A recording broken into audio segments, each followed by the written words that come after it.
మీ దగ్గర నుంచి సినిమాలు ఎక్స్పెక్ట్ చేసే audience are your followers otherwise మీ సినిమాలు అనగానే ఏదో చాలా గట్టిగా ఎక్స్పెక్ట్ చేసే ఒక సిచ్యువేషన్ మీకున్నది, ఒక టిపికల్ సిచ్యువేషన్.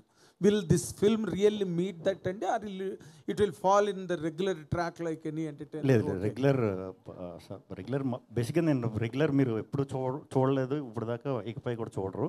ఖచ్చితంగా కథలో మ్యాటర్ ఉంటుంది. కాకపోతే దీనికి మేము ఎక్కువ ఎక్సైట్ అయింది ఏంటంటే, వన్స్ స్టార్ట్ అయిన తర్వాత షూట్ ఏదైతే ముందు ఎంటర్టైన్మెంట్ ఎక్కువ ఇద్దాం అనుకున్నామో, సింగిల్ అనేది మ్యాక్సిమం అందరూ అది ఫేస్ చేసే ముందుకెళ్తారు. ఇప్పుడు ఒక ఏజ్లో అందరూ సింగిల్గా ఉంటారు, అట్లీస్ట్ వాళ్ళు ఆలోచిస్తారు సింగిల్గా ఉన్నందుకు ఎందుకున్నాం ఏంటని. ఆ ప్రాబ్లమ్స్ ఇప్పుడు ఉన్నాయండి. అవి 80s బ్యాచ్ రిప్రజెంట్ చేసేది ఒక ఆయన ఉన్నారు, 90s బ్యాచ్ రిప్రజెంట్ చేసేది ఒకళ్ళు ఉన్నారు, జెన్జీ పిల్లలు కూడా ఉన్నారు. సో ఇలా ఒక 3 జనరేషన్లో ఒక మైండ్ సెట్ ఎలా ఉంది ప్రజెంట్ అనేది హ్యూమరస్గా. ప్రాబ్లమ్స్ ఉంటాయి, అన్నీ ఉంటాయి, అవన్నీ మీకు ఎంటర్టైన్మెంటే. మాకు మాత్రం కథలో వెళ్ళే దీంట్లో మాత్రం మంచి మూమెంట్స్ ఉంటాయి అన్నీ.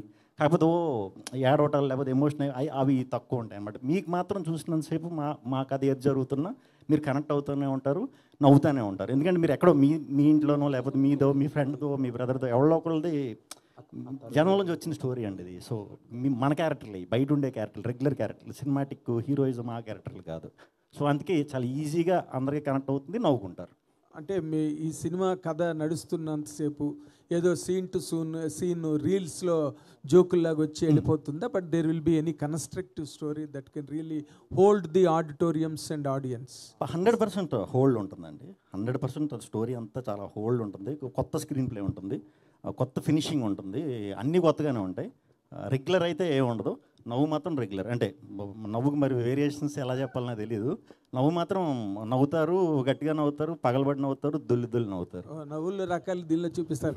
And I wish all the very best మీ అందరికీ కూడా. Thank you. ఈ సినిమా పెద్ద హిట్ అవ్వాలని, గీతా ఆర్ట్స్కి మరొక ఫెదర్ ఇన్ ది క్యాప్ అవ్వాలని కోరుకున్నాం. Thank you very much.